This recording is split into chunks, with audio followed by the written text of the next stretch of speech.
Hi everybody, Glyne here, and it is time for our weekly leadership truth. This week's leadership truth was, do one thing. Do one thing. Sounds like a really simple concept. I'm amazed the number of times that I have been coaching and working with leaders who find themselves at stages of their career where they are really bored or discouraged or they're just in a rut. Right? And oftentimes, especially if we're mid-career, we've been on a certain career path. This is what we know. This is what we've done for our whole life. And there's a saying in careers in particular that you climbing the ladder and then you get to the top and you realize you put the ladder against the wrong wall. Then what do?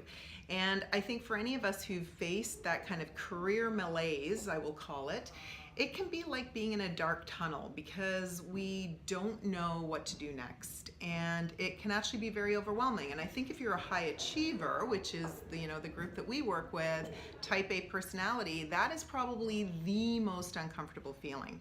And so if you're hitting that wall, one of the things that we want to avoid doing is kind of sliding into that victimhood mentality, right? Where it's like, I don't have anything that I can do about this. I'm stuck here. I've got a mortgage. I've got this. I've got that. I've got all of these sort of pressures that start to happen to us.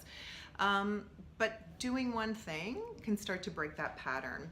So if you're thinking about something that you want to change, whether that's a job or whether that's your health or whether that's a degree that you want to go do or it's a lifestyle shift that you want to make, instead of thinking about how am I going to get to the end game and this big, huge change that I have to drive, think about one small thing that you can do. What's one small action that you can take? And if you think about doing that small action every single day, what you're going to be tapping into is that power of, it's like compound interest.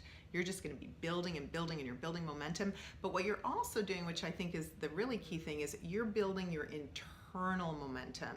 You are going to be building your internal confidence. You are going to be building your internal resilience. You're going to be building your internal optimism because you are in charge. You are in control. You are the person who's moving it forward. All right? So take the time to step back, ask yourself, how can I do one thing to move me towards that future state that I'm so interested in getting towards? Okay? Thanks so much for tuning in. Be sure to always follow us on our social channels to get each weekly leadership truth. If you've got one for me, send it my way. I'd love to hear them. And I will see you next week.